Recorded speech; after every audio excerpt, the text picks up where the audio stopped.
साथियों नमस्कार, आपका स्वागत है आपके अपने YouTube चैनल अमित कुमार तेवतिया पर। और हम क्रमबद्ध तरीके से एक श्रृंखला को पूर्ण करने जा रहे हैं जो सामान्य हिंदी की हमारी चल रही है। लगातार आपके कमेंट्स हमें मिल रहे हैं कि सर हिंदी जो है वो पूर्ण नहीं हो रही है।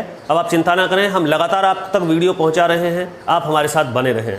हम संज्ञा से अवयव तक का अध्याय लेकर के चले हैं, लेकिन जो संज्ञा का रूप परिवर्तन करने वाले मुख्य घटक हैं जैसे लिंग, वचन और कारक, उनमें अभी तक हमने लिंग पढ़ लिया है। आज हम बात करते हैं अपनी वीडियो के माध्यम से वचन के विषय में। साथियों, हम वचन शुरू करें, आप चैनल को सब्सक्राइब जरूर कर दें, वीडियो लाइक करें और अवश्य बताएं कि आपको वीडियो कैसी लग रही है, क्योंकि हम YouTube चैनल पर अन्य यूट्यूबर्स को देख रहे हैं, जितना झूठ बोलेंगे, जितना फेक अपना वीडियोस डालेंगे YouTube पर, उतना ही पॉपुलर लोग हो रहे हैं। हमें आवश्यकता नहीं है, हम संतुष्ट हैं अपने कार्य से। बस अपेक्षा है कि आपको हमारी बात समझ में आनी चाहिए।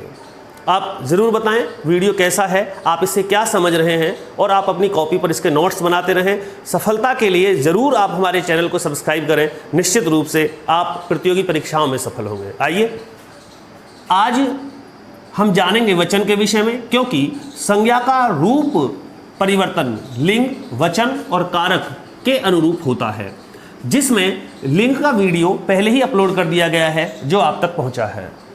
समझने वाले, देखने वाले कम लोग हैं, लेकिन जो हैं वो मजबूत हैं, वो सशक्त रहें, निश्चित रूप से सफल होंगे। आज हम बात करेंगे वचन के विषय में। अगला वीडियो निश्चित रूप से कारक के विषय में होगा। तो पहले वचन, अर्थात जिसे हम नंबर बोलते हैं, सिंगुलर प्लूरल, जो इंग्लिश में आपने सुने होंगे। आइए जानते हैं। विकारी शब्दों के जिस रूप से उनकी संख्या का बोध हो, विकारी अर्थात जिनमें विकार उत्पन्न हो, जो परिवर्तित हो जाएं, और उन शब्दों के उस रूप से संख्या का बोध हो जो एक और अनेक का बोध कराए, वह वचन कहलाता है। इसी को हम वचन बोलते हैं, जिससे पता लगता है एक का और अनेक का। यहाँ हिंदी में प्रश्न पूछ लिया कि हिंदी में वचन कितने होते हैं। सीधा सरल जवाब 2, एक वचन, बहुवचन। साथियों, अगर यह प्रश्न आ जाए कि संस्कृत में वचन कितने होते हैं तो 3, और इंग्लिश में कितने होते हैं तो 4। हमने तो सिंगुलर और प्लूरल पढ़े हैं, लेकिन जो किताब बताती है वो इस प्रकार से बताती है, संस्कृत में 3, इंग्लिश में 4। लेकिन हिंदी में वचन कितने होते हैं? 2, एक वचन और बहुवचन। अब इतना आसान नहीं रहा किसी भी प्रतियोगी परीक्षा को पास करना, क्योंकि अब जो उसमें पूछा जाता है वो इस प्रकार के प्रश्न आते हैं। यहाँ हमने इन्हीं को लिया है, जैसे आकारांत पुल्लिंग तद्भव संज्ञाओं में बहुवचन बनाने के लिए प्रयोग होता है। तो साथियों, इसमें होता है ए की मात्रा लगाते हैं, एक। तो ये जो आकारांत पुल्लिंग तद्भव संज्ञा है, यदि उसमें आ के स्थान पर ए लगाएं तो उससे कोई भी शब्द बहुवचन बन जाता है। कैसे?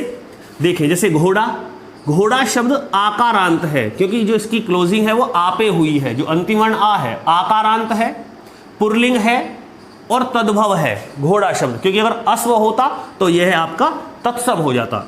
तो यह आकारांत, पुल्लिंग और तद्भव संज्ञा है घोड़ा। इसमें हमने क्या लगाया? ए लगाया, तो घोड़ा से बना घोड़े। तो घोड़े जो शब्द है वह किस प्रकार? तद्भव संज्ञा है, इसीलिए ए के प्रयोग से यह बहुवचन बन गया। देखें, लड़का आकारांत पुल्लिंग तद्भव संज्ञा है, इसीलिए केवल क्या लगाना पड़ेगा? ए लगाना पड़ेगा, और क्या होगा? लड़के।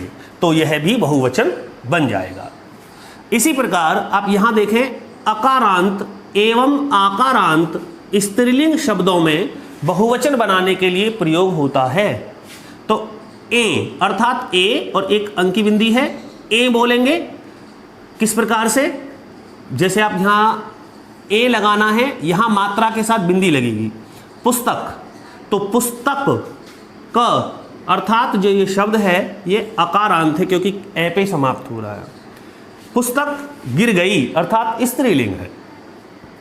अब जब बहुवचन में प्रयोग होगा तो ये होगा पुस्तकें, पुस्तकें नहीं, पुस्तकें, के लगेगा, अंकी बिंदी लगेगी, तो पुस्तकें होगा। ये आप यहाँ देख रहे होंगे, तो यह बहुवचन बन जाएगा।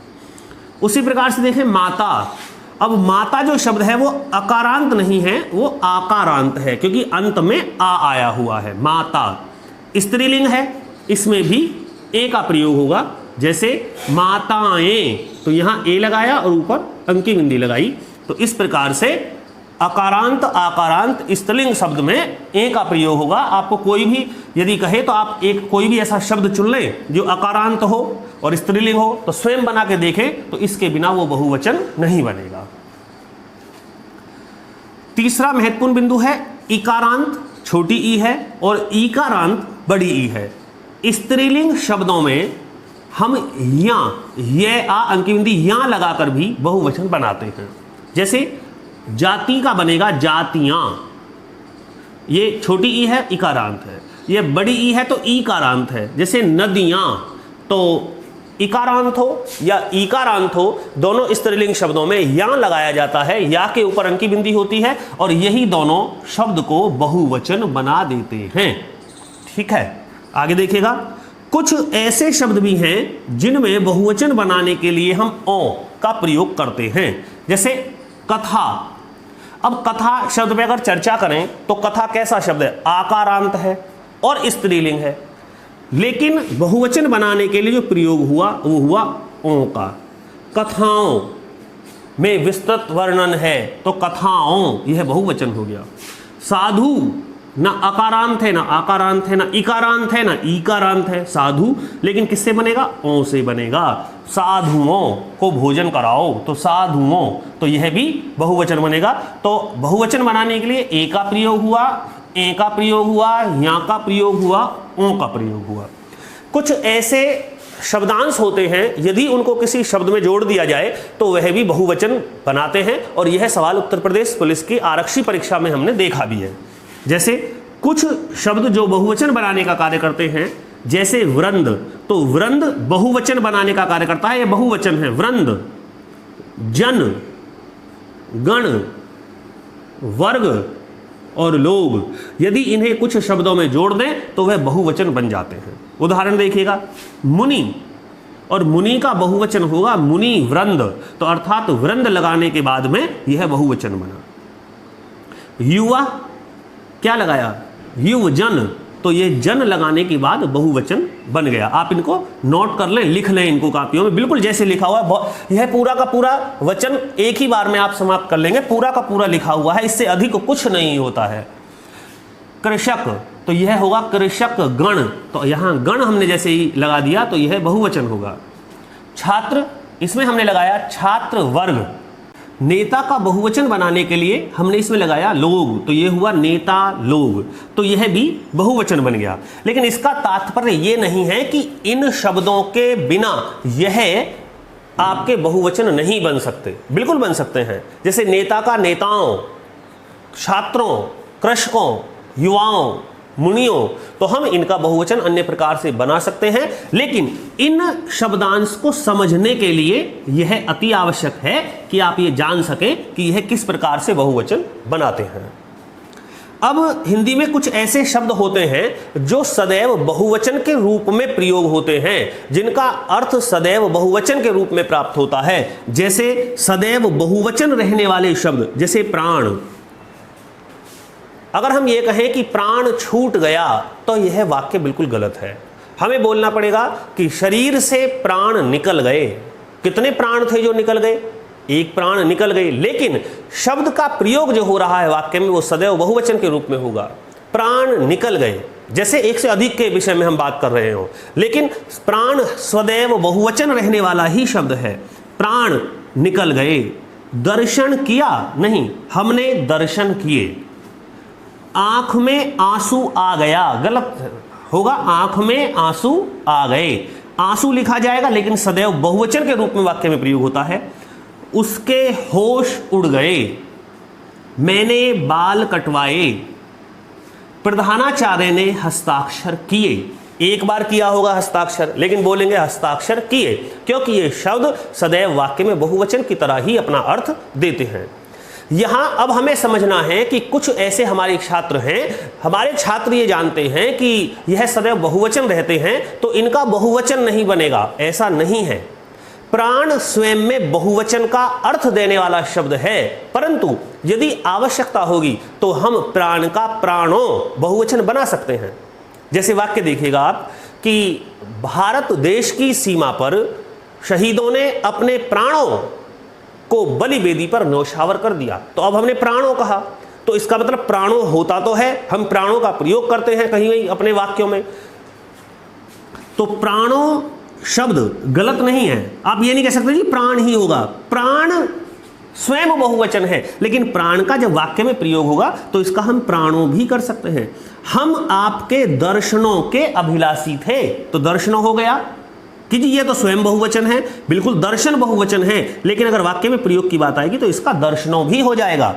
हमने उसके आंसुओं की कीमत ना जानी, आंसुओं तो ओ लगा, तो इस प्रकार से इनके बहुवचन भी जो है बनते हैं। ऐसा नहीं है कि इनके बहुवचन नहीं होते हैं, हम गलत समझते हैं। बहुत सारे छात्र भी हैं, अध्यापक भी हैं कि हम गलत समझ लेते हैं कि यह स्वयं बहुवचन है तो इनके बहुवचन नहीं बनेंगे। यह स्वयं बहुवचन का अर्थ देते हैं, परंतु इनके बहुवचन भी बनाए जा सकते हैं। बिल्कुल क्लैरिफाई होना चाहिए। सदैव एक वचन का अर्थ देते हैं, माल, जनता। अब जनता तो बहुत भीड़ है, लेकिन ये नहीं बोलेंगे कि जनता आ गई, राजा के दरबार में जनता आ गई, तो जनता का जो आ गई अर्थात एक। सामान, उनके सामान लुट गए, ये वाक्य गलत है, उनका सामान लुट गया, चाहे कितना ही सामान हो, सदैव एक वचन का ही अर्थ देगा। सामग्री, सोना, यह सदैव एक वचन में ही प्रयोग होते हैं। ठीक है, आगे देखेंगे आप कि हिंदी में अनेकों जो शब्द है वो गलत है, अनेकों नहीं होता। कई बार किसी भी प्रश्न पत्र में आपने ये सवाल सुना होगा कि महर्षि तुलसीदास ने अनेकों ग्रंथों की रचना की, यही वाक्य है, यही आता है, अनेकों ग्रंथों की रचना की। बिल्कुल गलत है, अनेकों होता ही नहीं है हिंदी में, हमें केवल बोलना है तुलसीदास जी ने अनेक ग्रंथों की रचना की। वो सुनने में ठीक लगेगा, अनेकों ग्रंथों की, हमने अनेकों बार आपसे कहा, बिल्कुल गलत है, हमने अनेक बार कहा। तो यहां हिंदी में अनेकों शब्द गलत है। आप सदैव बोलें या लिखें तो केवल क्या लिखें, अनेक। अनेक होता है, अनेकों नहीं होता है। तो ये महत्वपूर्ण कुछ ऐसे शब्द हैं जो बहुवचन और एक वचन रहते हैं। ये वो शब्द हैं जो शब्दों को बहुवचन में परिवर्तित कर देते हैं। ऊपर अभी आपने पढ़ा कि ए, या और ओ बना करके बहुवचन बनाते हैं। साथियों, यह वचन का जो चैप्टर है आप अच्छे से पढ़ लें। बहुत कम में बहुत बड़ी बात आपको समझाने की कोशिश की गई है। जब पहले चिट्ठियां लिखी जाती थी तो अंत में लिखा जाता था, आज तो सोशल मीडिया का ज़माना है, सब SMS, मोबाइल, व्हाट्सएप, इसके माध्यम से बात करते हैं। जब पहले कोई अपने परिवार से दूर होता था, विदेश में होता था, शहरों में जॉब करता था, तो चिट्ठी लिखने के बाद, पत्र लिखने के बाद नीचे लिखा जाता था कि कम लिखे को अधिक समझना, अर्थात आप समझ लें कि मैं क्या कहना चाहता हूं। दीजिएगा अनुमति, बिना कहे आज कोई भूमिका नहीं, क्योंकि आप समझ लीजिए। जय हिंद, जय भारत।